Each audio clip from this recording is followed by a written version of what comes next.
Bonjour, c'est un plaisir de vous retrouver pour cette capsule méditative. Nous voyons cette semaine la question du temps et aujourd'hui nous allons parler du temps de Dieu à partir d'Ecclésiaste 8, verset 5.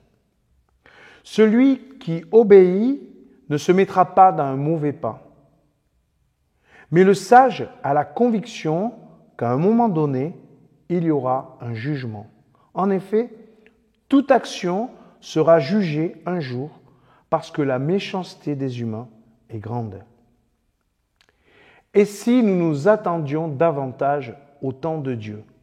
Dieu intervient en son temps, ce n'est pas le nôtre. Il y a des situations si confuses qu'il est impossible de savoir ce qui est juste. Selon la position que l'on occupe, selon la corruption qui existe autour de nous, la justice des hommes est rarement fiable. Les arrangements occultes, la difficulté de l'accès aux intentions et aux faits, surtout s'ils sont cachés, ne permettent pas toujours d'être certains de la justice et même des verdicts de la justice. Certaines personnes veulent absolument rendre justice, mais se mettent en situation compliquée, parfois même dangereuse, pour le faire. L'Ecclésiaste invite ses amis qui veulent en découdre avec les pouvoirs injustes, à avoir plus de mesures. La justice demande parfois cette patience d'attendre le temps de Dieu. Attendre ne signifie certainement pas relativiser la méchanceté. Il s'agit de réaliser que ceux qui ont le pouvoir ont des moyens contre ceux qui se révoltent contre eux. L'Ecclésiaste explique notre difficulté de cette manière, au chapitre 4, verset 1. « J'ai observé encore toutes les injustices qui existent sous le soleil. Les opprimés crient leur détresse et personne ne leur répond.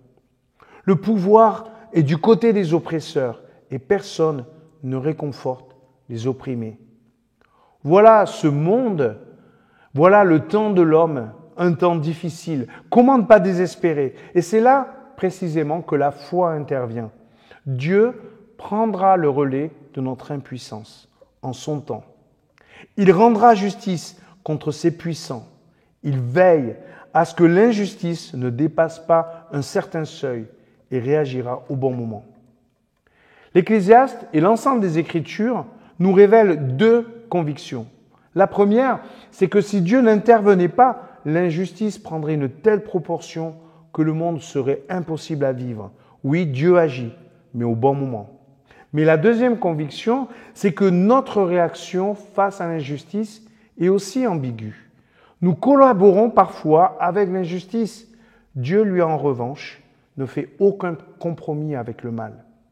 Cette double prise de conscience nous donne à la fois la modestie nécessaire et le respect du temps de Dieu, sans lequel tous nos combats seraient désespérés.